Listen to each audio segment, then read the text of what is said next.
वैसे तो पुराने समय से लेके अब तक दलितों के साथ छुआछूत हुआ और तथा कथित ऊंची जाति के लोगों ने यह काम किया भी, लेकिन सबसे बड़ा सवाल यह है कि वो नेता जो दलितों के मसीहा बन के जो है वो अपनी राजनीति को करते हैं और उसके बाद जब जब मौका मिलता है तो वो दलितों के लिए काम नहीं करते बल्कि अपने परिवार के लिए काम करते हैं। तो सवाल ये उठता है कि साहब, वो तथाकथित ऊंची जाति के लोग जो छुआछूत करते हैं वो लोग ज्यादा गलत हैं या फिर दलितों का मसीहा बन के आए वो राजनेता सबसे ज्यादा गलत हैं, जो लोग आए थे तो दलितों का विकास करने, लेकिन सिर्फ एक परिवार का विकास करने में उन्होंने अपनी पूरी ऊर्जा खर्च कर दी। ऐसे ही एक नेता है बिहार में जिनका नाम है जीतन राम मांझी, जो बिहार में मुख्यमंत्री के पद तक गए और साथ ही साथ अभी केंद्रीय मंत्री भी हैं। लेकिन सवाल यह है कि क्या इन्होंने कभी दलितों के बारे में सोचा,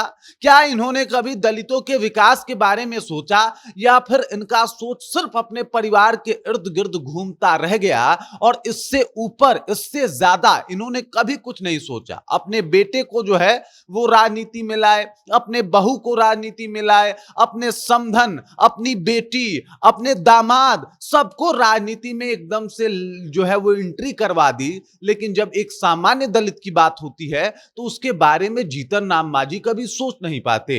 एक सामान्य बिहारी की इनसे बात कर दी जाए तो इसके बारे में उनकी कोई संवेदना नहीं जगती। और ऐसे में सवाल पूछना उचित है कि ये जीतन राम मांझी की राजनीति आखिरकार किस तरीके की राजनीति है? क्या इसे दलित की राजनीति कही जाएगी या फिर इसे कही जाएगी घोर परिवारवाद की राजनीति? पूरी कहानी क्या है, चलिए इसको विस्तार पूर्वक समझते हैं। आखिरकार इस प्रश्न की आवश्यकता क्यों पड़ गई, इसको भी समझने की कोशिश करते हैं। लेकिन उससे पहले मेरा परिचय जान लीजिए। मेरा नाम है रजत और आप जनता जंक्शन देख रहे हैं। इरादा फौलादी है और वादा पक्का। रॉडबेस 2.0 10 जून से आपके गांव एवं शहर में। रॉडबेस के साथ अब सफर में रुकावट नहीं, सिर्फ मुस्कुराहट होगी। डाउनलोड रॉडबेस ऐप। आपको बता दूं, बिहार में एमएलसी का चुनाव होने वाला है। लोग जो है वो लगातार इसको लेके पूरा माहौल बना रहे हैं और ऐसे में पार्टियां जितनी हैं वो लगातार मीटिंग कर रही हैं, लगातार एक दूसरे से मिल रही हैं। छोटी पार्टियां जो है वो बड़े दल से जाके मिल रहे हैं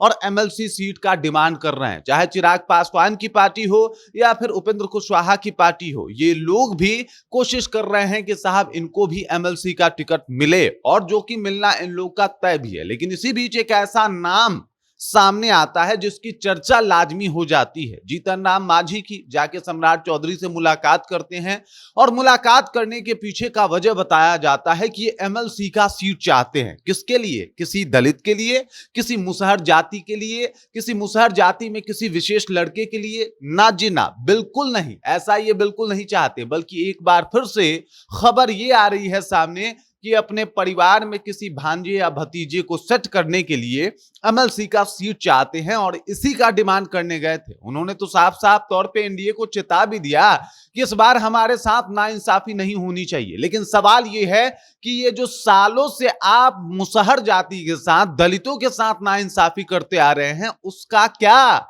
आखिरकार उसके ऊपर कब तक मौन रहेंगे और ये दलित आपका ये अत्याचार कब तक सहते रहेंगे? साहब, एक वक्त था जब ऊंची जाति के लोगों ने दलितों के साथ अत्याचार किया और दलितों ने इसका एकदम से पुरजोर तरीके से विरोध भी किया। लेकिन अब सवाल ये उठ रहा है कि ये बड़े दलित नेता भी दलितों के साथ कम अत्याचार नहीं कर रहे, उनके हक को मार के। और जहां पे आज उनको होना चाहिए था वहां पे जीतन राम मांझी का बेटा, जीतन राम मांझी की बहू, जीतन राम मांझी की समधन, जीतन राम मांझी का दामाद, जीतन राम मांझी की बेटी, ये लोग जो है वो मौजूद हैं। और तब तो सवाल उठना लाजमी सी बात है। जीतन राम मांझी के बारे में जरा एक बार सोच के देखिए। एक ऐसा नेता जो आप देखिए अभी इन चंद दिनों में क्या कुछ नहीं हुआ बिहार में। अगर एक रिपोर्ट की मानी जाए तो अब तक 80 लड़कियों के साथ गलत काम हुआ है। लेकिन जीतन राम मांझी मजाल हो कि एक के खिलाफ भी आवाज उठा दे।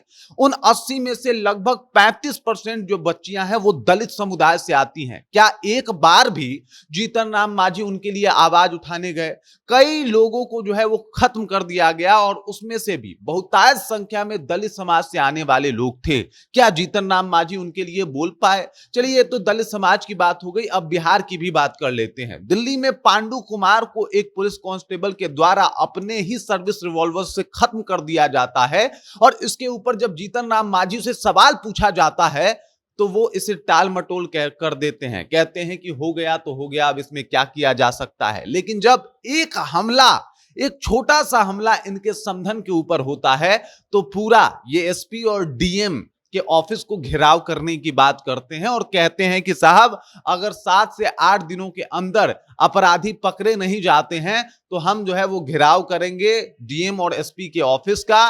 और ये इसलिए करेंगे क्योंकि इनके समधन के काफिले के ऊपर हमला हो गया था। समधन को कुछ नहीं हुआ था साहब, सिर्फ काफिले के ऊपर हमला हुआ था और दावा किया गया था कि साहब इनको जो है वो जाति सूचक शब्दों से नवाजा गया। हालांकि इस दावे में कितनी सच्चाई है ये तो कोर्ट का विषय है और फैसलों का विषय है, लेकिन सवाल तो पूछे जाएंगे कि ये सारे दावे, इनके ये सारे इनकलाब वाले फैसले और ये जो अभी आंदोलन करने की बात कर रहे थे, ये आंदोलन उस वक्त क्यों नहीं कर पाए जब पांडु कुमार को निर्मम तरीके से खत्म कर दिया गया दिल्ली में? यह आंदोलन तब इनका क्यों नहीं निकला जब 35% बच्चियां जो जिनके साथ बिहार में गलत हुआ वो दलित समुदाय से आती थी और ये अपने आप को दलितों का मसीहा बताते हैं। अभी देखिए, दलित कार्ड खेल के एमएलसी का हो सकता है टिकट भी ले ले, लेकिन सवाल ये है कि ये दलित कार्ड कब तक चलता रहेगा और दलित कार्ड के नाम पे सिर्फ अपना परिवार कब तक सेटल करते रहेंगे जीतन राम मांझी? ये वो जीतन राम मांझी हैं जो दलित के राजनीति से ही जन्मे हैं। लेकिन अफसोस की बात यह है कि दलित की राजनीति करते करते जीतन राम मांझी मात्र एक परिवार की राजनीति करने में उतर गए हैं और इसी का परिणाम है कि इनको लोग ज्यादा तवज्जो देता नहीं है। जब आप परिवार में ही घिरे रह जाएंगे तो आपको ज्यादा तवज्जो लोग कहां से देगा? आप देख लीजिए, इनके जो सुपुत्र हैं जिनका नाम है संतोष सुमन, वो बिहार सरकार में मंत्री हैं, बिना जीते हुए, बिना मतलब एक इनको जो है वो एमएलसी का सीट जाएगा ही जाएगा। इसके बाद अगर बात किया जाए तो इनकी जो बहू हैं वो इमामगंज से जो है वो विधायक हैं, दीपा मांझी इनका नाम है।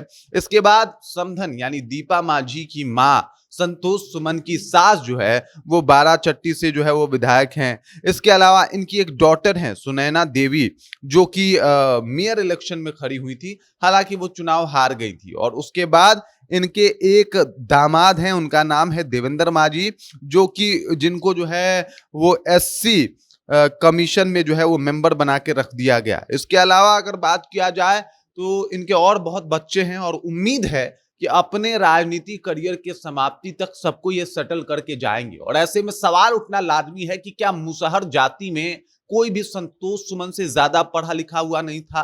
क्या मुसहर जाति में कोई ऐसी महिला नहीं थी जो इनकी बहू और इनके समधन से ज्यादा बेहतरीन कार्य कर रही हो? और ऐसे में तो सवाल उठेंगे ना कि आप सिर्फ और सिर्फ अपने परिवार की राजनीति कर रहे हैं। ये जितना आंदोलन करने की बात कर रहे हैं या फिर जितने इनके सामने जो तमाम बातें आती हैं, ये तभी क्यों आती है जब परिवार के ऊपर बात आता है? ये इससे पहले कोई आंदोलन या फिर कोई आवाज उठाने की बात क्यों नहीं करते? और आखिरकार ऐसे नेताओं को लोग नेता कैसे बोले, ये भी तो सवाल उठने वाली बात है ना।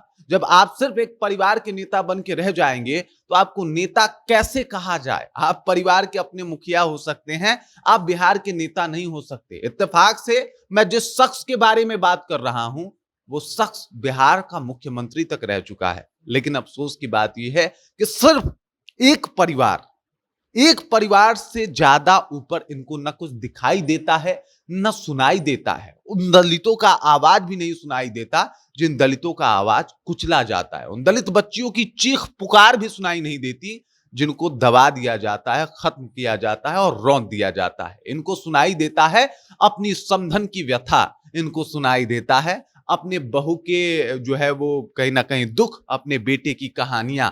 और यही बातें जो है वो जीतन राम मांझी को एक राजनेता से एक परिवार का नेता बना के छोड़ देती है।